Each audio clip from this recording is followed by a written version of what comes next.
1402 کا سال عثمانی تاریخ کا سیاہ ترین سال تھا، جہاں مشرق سے اٹھنے والے ایک ترک منگول فاتح تیمور نے سلطنت عثمانیہ پر حملہ کرتے ہوئے اس وقت کے عظیم عثمانی سلطان بایزید جلدرم، جو اپنی برق رفتار حملوں کی وجہ سے یورپ اور ایشیا میں مشہور تھے، اسے انقرہ کے مقام پر شکست دیتے ہوئے تیمور نے جنگی قیدی بنا لیا تھا۔ تیموری حملوں نے اناطولیہ کو، جو کبھی امن کا گہوارہ تھا، یہاں ہر طرف تباہی اور بربادی پھیلا دی تھی۔ اناطولیہ کے دیہی علاقوں اور شہروں کو اس قدر تباہ و برباد کیا گیا کہ آگ کی وجہ سے رات کو بھی دن کا سماں نظر آتا تھا۔ بہت سے ترکوں کو یا تو قتل کر دیا گیا یا پھر انہیں غلام بنا کر مشرق کی طرف لے جایا گیا۔ یوں لگتا تھا کہ سلطنت عثمانیہ کا اب اختتام ہو چکا ہے، لیکن عثمانی تیموری حملوں اور تخت کی خانہ جنگیوں سے کیسے نکلے اور کیسے انہوں نے پھر سے عظیم سلطنت عثمانیہ کی بنیاد ڈالی۔ 1402 میں ہونے والی جنگ انقرہ میں شکست کے بعد عثمانی سلطان بایزید امیر تیمور کا جنگی قیدی بنا۔ یوں 8 ماہ میں سمرقند کے امیر تیمور نے تقریباً 13 سال سے زیادہ عرصے کی سلطان بایزید کی فوجی مہم اور اس کی سیاسی چالوں کو ختم کر دیا تھا۔ انقرہ کی جنگ میں سلطان بایزید کے 3 بیٹے جو کہ جنگ سے فرار ہو گئے تھے، ان میں سے امیر سلیمان جو کہ بایزید کا سب سے بڑا بیٹا تھا، وہ فرار ہونے کے بعد سب سے پہلے بورسا پہنچا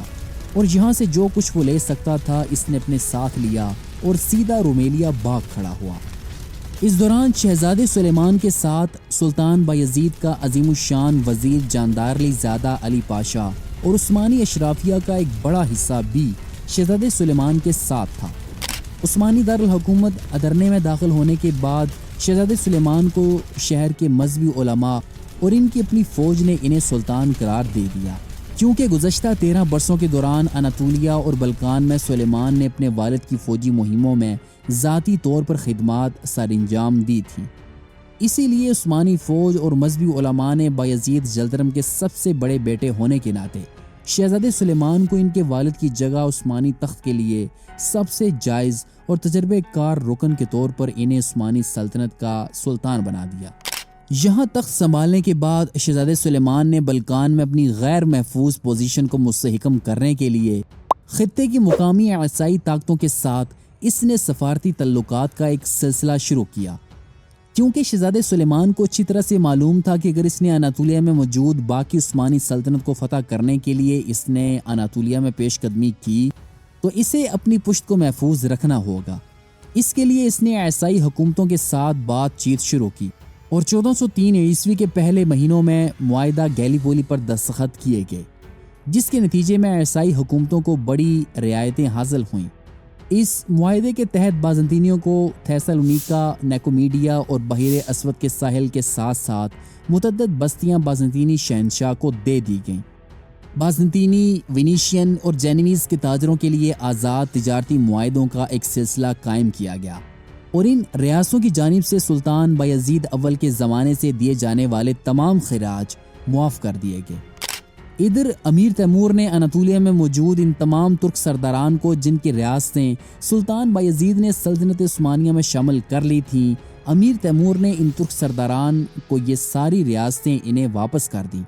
جس کے بعد اناطولیہ میں عثمانیوں کے پاس میسیا، بیتھنیا اور انقرہ کے قریب بنو آرتین کی زمینیں ہی اب عثمانیوں کے پاس تھیں اور انہی سرزمینوں سے بایزید کے بقیہ بیٹوں نے اپنی نئی سلطنت کا آغاز کیا۔ اس دوران امیر تیمور نے بایزید کے تینوں بیٹوں عیسیٰ، سلیمان اور محمد اول کے پاس اپنے سفیر بھیجے اور ان کی اپنی اپنی خود مختار ریاستوں کو تسلیم کرتے ہوئے انہیں اطاعت کا حکم دیا۔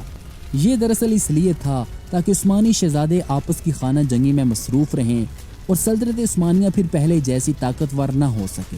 اس دوران امیر تیمور جب ایجین سی میں کچھ مہمات میں مصروف تھا تو اسے خبر ملی کہ بایزید جلدرم بیمار پڑ گیا ہے، تو تیمور نے اپنے ایک خاص طبیب عز الدین مسعود کو بایزید جلدرم کے علاج کے لیے روانہ کیا،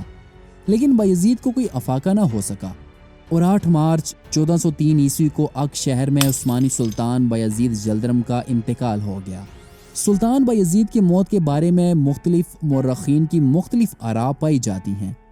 عثمانی اور مملوک مورخین کا کہنا ہے کہ بایزید کی موت بیماری کی وجہ سے ہوئی، جبکہ مغربی مورخین کا کہنا ہے کہ تیمور نے اپنی انگوٹھی میں جو زہر رکھا ہوا تھا وہ زہر پینے کی وجہ سے تیمور کی موت واقع ہوئی، لیکن یہ سراسر جھوٹ پر مبنی تاریخ ہے،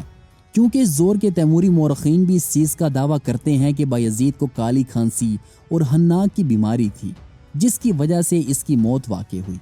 بہرحال تیمور کو بایزید کی موت کا بہت دکھ ہوا اور اس نے بایزید کی موت کے بعد اس کی لاش کو اس کے بیٹے موسیٰ چیلیبی کے حوالے کیا، جہاں بورصہ میں سابق تاجداران عثمانی کے پہلو میں اس عظیم فاتح کو دفنایا گیا۔ تیمور نے عثمانی شہزادے موسیٰ کو روانگی سے پہلے کچھ رقم اور ایک مہر عطا کی اور اسے عثمانی سلطان تسلیم کرتے ہوئے عثمانی تخت کے لیے ایک اور فرد کا اضافہ کر دیا، اور اب عثمانی تخت کے 4 دعوے دار تھے۔ اس کے بعد منگول ترک فاتح تیمور واپس اپنی فوج کے ساتھ سمرقند چلا گیا، لیکن اس نے اناطولیہ میں وہ آگ چھوڑی جو اگلے 11 سال تک چاروں عثمانی شہزادوں کے درمیان لگی رہی، جس کی وجہ سے ہزاروں ترک تخت کی خاطر ایک دوسرے کے ہاتھوں مارے گئے۔ اس انتہائی قسم پرسی کی حالت میں بھی بایزید کے بیٹے محمد اول نے اماسیہ میں اپنی طاقت بڑھانا شروع کی۔ محمد اول نے 1402 عیسوی کے آخر اور 1403 عیسوی کے آغاز میں اس نے اماسیہ کے آس پاس کی زمینوں پر تیموریوں کے خلاف ایک مہم کا آغاز کیا، جہاں 17 سالہ عثمانی شہزادے نے اسفندیار بے کے بھتیجے قارا یحییٰ کو شکست دے کر ان ابتدائی فتوحات کی وجہ سے وہ ترکوں میں بہت زیادہ مشہور ہو گیا۔ 3 عیسوی میں جب سلطان بایزید کا انتقال ہوا تو شہزادہ اپنے باپ کی میت کو بورصہ شہر لے آیا۔ بورصہ شہر پہنچنے کے بعد شہزادے نے بورصہ اور اس کے آس پاس کے دیہاتوں پر اپنی حکمرانی کا آغاز کیا، اور بورصہ شہر میں پہلے سے موجود عثمانی شہزادہ عیسیٰ وہاں سے بھاگ کر بال کثیر کے قصبے کی جانب بھاگ کھڑا ہوا۔ تاہم عثمانی شہزادے موسیٰ کے لیے یہ کوئی زیادہ خوشائن بات نہیں تھی، کیونکہ نہ تو اس کا یہاں پر کوئی اتنا بڑا حامی تھا اور دوسرا یہ کہ وہ تیمور کا قیدی رہ چکا تھا۔ اسی لیے اس کے بھائی عیسیٰ نے ایک فوج جمع کی اور اس نے شہزادے موسیٰ پر ایک جوابی حملہ کیا، اور ایک مختصر سی جھڑپ کے بعد شہزادے عیسیٰ نے بورصہ پر دوبارہ قبضہ کرتے ہوئے موسیٰ کو بے دخل کر دیا، جس کے بعد شہزادہ موسیٰ پہلے گرمیان اور پھر کارامان کی طرف بھاگ کھڑا ہوا۔ یہاں موسیٰ پر فتح حاصل کرنے کے بعد بورصہ میں شہزادے عیسیٰ کو اپنے چھوٹے بھائی شہزادے محمد اول کی جانب سے ایک خط موصول ہوا، جس میں عثمانی شہزادے محمد نے اپنے بڑے بھائی عیسیٰ کو اناطولیہ پر مشترکہ حکومت کرنے کی پیشکش کی تھی۔ یہ شاید اس لیے بھی تھا تاکہ دونوں بھائی بلقان میں اپنے بڑے بھائی سلیمان کے خلاف مزاحمت کر سکیں، لیکن شہزادے عیسیٰ نے اپنے چھوٹے بھائی محمد اول کی اس پیشکش کو مسترد کر دیا، کیونکہ اس کا خیال تھا کہ محمد کا بڑا بھائی ہونے کی وجہ سے اسے اناطولیہ کی حکومت ملنی چاہیے اور شہزادہ محمد کو عیسیٰ کی اطاعت کرنی چاہیے۔ یوں گرما گرم خطوں کے تبادلے کے بعد دونوں بھائیوں نے اناطولیہ کی قسمت کا فیصلہ کرنے کے لیے جنگی تیاریاں شروع کر دیں، اور بالآخر 1403 عیسوی کے موسم بہار کے آخر میں عیسیٰ اور محمد کی فوجیں آمنے سامنے ہوئیں، اور گھمسان کی جنگ کے بعد شہزادے محمد نے فتح حاصل کر لی۔ اس شکست کے بعد شہزادہ عیسیٰ پہلے شہنشاہ قسطنطنیہ کے پاس جان بچاتا ہوا بھاگا اور پھر رومیلیا میں اپنے بڑے بھائی سلیمان کے پاس جا پہنچا، جبکہ محمد اول فاتحانہ طور پر بورصہ شہر میں داخل ہوا، جہاں اس نے علماء اور فوجی افسران کی حمایت حاصل کرتے ہوئے عثمانی سلطان ہونے کا اعلان کیا۔ شہزادے محمد اول کا سلطان بننا رومیلیا میں موجود سلیمان کو پسند نہ آیا، اور اس نے اپنے چھوٹے بھائی عیسیٰ کو ایک فوج دے کر اناطولیہ میں دوبارہ اپنے علاقوں کو حاصل کرنے کے لیے اسے روانہ کیا، تاکہ یہاں اناطولیہ کے علاقوں کو مزید غیر مستحکم کیا جائے۔ شہزادے عیسیٰ نے بال کثیر شہر میں پہنچ کر 1404 عیسوی میں مقامی فوج کے ساتھ جنگ لڑی اور اس نے آس پاس کی زمینوں پر قبضہ کر لیا، جبکہ اس دوران محمد اول مشرقی اناطولیہ میں ایک فوجی مہم میں مصروف تھا اور بورصہ شہر عیسیٰ کی فوجوں کے محاصرے میں تھا۔ یہاں شہزادے عیسیٰ کی قسمت اتنی چمکدار نہیں تھی، کیونکہ جب عیسیٰ اس محاصرے میں مصروف تھا تو مشرق کی جانب سے شہزادے محمد اول نے 3000 کی مضبوط عثمانی فوج کو اس محاصرے کو ختم کرنے کے لیے روانہ کیا، جس نے عیسیٰ کی فوجوں کو پسپا کرتے ہوئے انہیں شکست سے دوچار کیا۔ اس شکست کے بعد عثمانی شہزادہ عیسیٰ اپنی مختصر سپاہ کے ساتھ بنو جاندار قبیلے کے سردار اسفندیار بے کے پاس چلا گیا جہاں اس نے اپنے بھائی محمد کے خلاف جنگی تیاریوں کو مسلسل جاری رکھا اور اس نے ایک فوج بھرتی کی، جس کے بعد 1404 عیسوی میں اس نے اپنے بھائی محمد کے خلاف انقرہ کے مقام پر ایک جنگ لڑی، لیکن اس میں بھی اسے شدید شکست کا سامنا کرنا پڑا اور اب کی بار عیسیٰ بھاگ کر ساروہان قبیلے کے پاس چلا گیا۔ یہاں اناطولیہ میں موجود باقی ترک قبیلوں نے شہزادے محمد کی بڑھتی ہوئی طاقت سے خوفزدہ ہو کر انہوں نے اس شکست خوردہ شہزادے عیسیٰ کی مدد کرنا زیادہ ضروری سمجھا۔ یوں تمام ترک قبیلوں کی مدد سے عیسیٰ نے ایک بڑی فوج تیار کر لی تھی، لیکن 1404 عیسوی سے 1405 عیسوی کے درمیان شہزادے عیسیٰ نے اپنے چھوٹے بھائی محمد اول کے خلاف 3 مختلف جنگیں لڑیں، لیکن اسے ان تینوں جنگوں میں شکست کا سامنا کرنا پڑا۔ یوں اس شکست کے بعد سے عیسیٰ کارمان قبیلے کے دارالحکومت کونیا میں چلا آیا اور یہاں کچھ عرصہ قیام کرنے کے بعد اس نے اپنا بھیس بدل کر وہ شہزادے محمد کے شہر اک شہر میں چلا گیا، جہاں اس دوران محمد اول کے کچھ جاسوسوں نے اسے پہچان لیا اور اسے اک شہر کے ایک حمام میں اس کا گلا دبا کر اسے قتل کر دیا گیا۔ اس پر رومیلیا میں شہزادے سلیمان نے اپنے بھائی محمد اول کے خلاف جنگ لڑنے کا فیصلہ کیا۔ اگر طاقت کی بات کی جائے تو شہزادے سلیمان کے پاس اس وقت اس کے باپ بایزید کا بہترین وزیر جاندارلی زادہ علی پاشا تھا اور اس کے پاس کیپیکولو فوج کا ایک بڑا حصہ تھا، جبکہ اس کے مقابلے میں شہزادے محمد اول کے پاس ایک کمزور سی فوج تھی۔ اس لیے اس نے اپنے بھائی کی کمزوری کا فائدہ اٹھاتے ہوئے 1406 عیسوی کے موسم بہار میں اس نے اپنی فوجی مہم کا آغاز کیا اور اس نے اناطولیہ میں بورسا اور انقرہ کے آس پاس کے بڑے شہروں پر حملہ کرتے ہوئے ان پر قبضہ کر لیا۔ ان فتوحات کے علاوہ بایزید کے بڑے بیٹے سلیمان نے یعنی شہر قصبے کے قریب محمد اول کی فوج کو ایک زبردست شکست دے کر اس کے لشکر کو منتشر کر دیا، جس کے نتیجے میں محمد اول بھاگ کر اماسیہ چلا گیا۔ یوں لگتا تھا کہ صرف چند مہینوں کے اندر اندر سلطنت عثمانیہ ایک بار پھر شہزادے سلیمان کے تحت متحد ہو جائے گی، اور قریب تھا کہ سلیمان محمد اول کے باقی علاقوں پر بھی حملہ کرتے ہوئے سلطنت عثمانیہ کا واحد وارث بن جاتا کہ انقرہ میں اس کا انتہائی قابل وزیر جاندارلی زادہ علی پاشا قدرتی وجوہات کی بنا پر انتقال کر گیا۔ شہزادے سلیمان کی یہ تمام فتوحات اس کے وزیر جاندارلی زادہ علی پاشا کے مرہون منت تھی۔ یوں عثمانی وزیر اعظم کی موت کی وجہ سے شہزادے محمد اول کو تھوڑا وقت مل گیا اور اس دوران اس نے کارمان قبیلے کے ساتھ اتحاد کیا، جس کے بعد کارمان قبیلے کے سردار محمد دوم نے شہزادے محمد اول کے چھوٹے بھائی موسیٰ چیلیبی کو محمد اول کے ساتھ ملایا، جو 1403 عیسوی کے بعد سے محمد دوم بے کے دربار میں مقیم تھا۔ ان نئی سیاسی پیش رفتوں نے عثمانی تخت کے لیے محمد اول کی جد و جہد میں ایک نئی جان ڈال دی تھی اور اس طرح خانہ جنگی مزید آگے بڑھ گئی۔ اناطولیہ میں شہزادے سلیمان نے اپنی فتوحات کو 1409 عیسوی تک روکے رکھا تھا۔ اس دوران محمد اول نے ایک ایسی چال چلی جو کہ سلیمان نے برسوں پہلے اس پر چلی تھی۔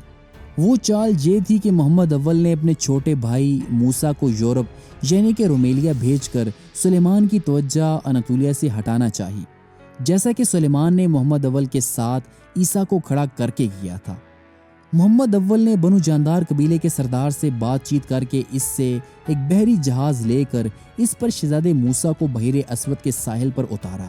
جہاں اس نے فوری طور پر عثمانی اشرافیہ اور مقامی علاقے کے عیسائی رہنماؤں سے رابطہ کرنا شروع کیا۔ یوں بلقان کے ساحل پر اترنے کے بعد ولاچیا کے حکمران میرچا اول کے لیے ایک نیا موقع ہاتھ آیا۔ میرچا اول نے موسیٰ کو اپنے دربار میں دعوت دی اور اس نے عثمانی شہزادے موسیٰ کے ساتھ اپنی بیٹی آرینا آف ولاچیا کی شادی کر دی اور موسیٰ نے یہاں ایک بڑی فوج کو بھرتی کرنا شروع کیا اور جلد وہ اس فوج کو لے کر 1309 عیسوی کے آخر میں عثمانی سلطنت پر حملہ آور ہوا۔ اسی سال کے آخر تک اس نے یورپ میں عثمانی دارالحکومت ادرنے پر بھی قبضہ کر لیا۔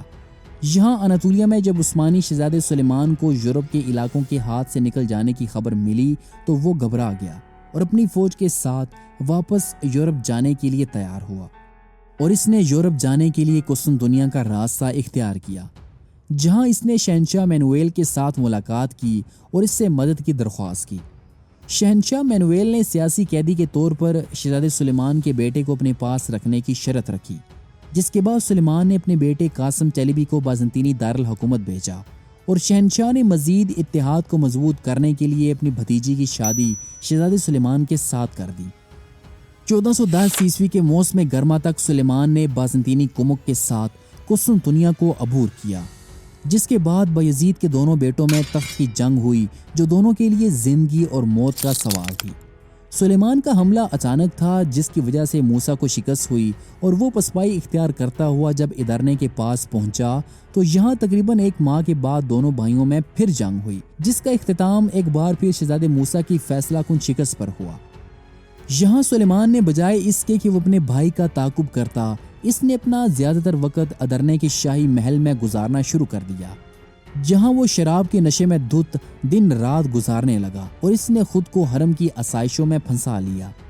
اس دوران محمد اول نے اناطولیہ میں اپنے بھائی سلیمان سے کھوئی ہوئی تمام زمینیں دوبارہ واپس حاصل کر لیں اور اس کے ساتھ ساتھ اس نے ساروہان کے سردار کو شکست دیتے ہوئے اس کے علاقے پر بھی قبضہ کر لیا۔ اس دوران یورپ میں عثمانی وزراء اور مشیر سلیمان سے سخت ناخوش تھے،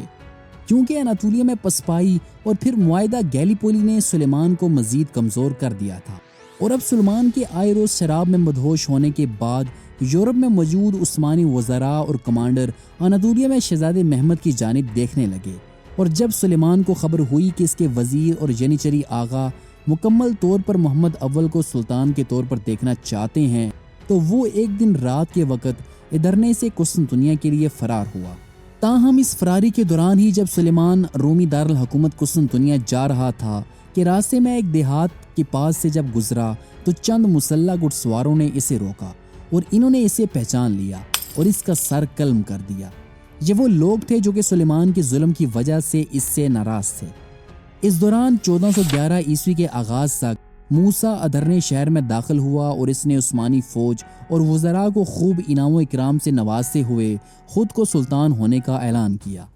اب یورپ میں اناطولیہ میں عثمانی تخت کے صرف 2 دعویدار زندہ بچے تھے۔ موسیٰ نے سلطان بننے کے بعد قسطنطنیہ کی ناکہ بندی شروع کر دی اور اس نے یورپ میں بلغاریہ اور سربیا کے خلاف فوجی مہمات شروع کرتے ہوئے انہیں پھر سے اپنا مطیع اور فرمانبردار بنا لیا۔ اس پر شہنشاہ قسطنطنیہ مینویل نے موسیٰ کے خلاف محمد اول کے ساتھ اتحاد کے لیے بات چیت شروع کی،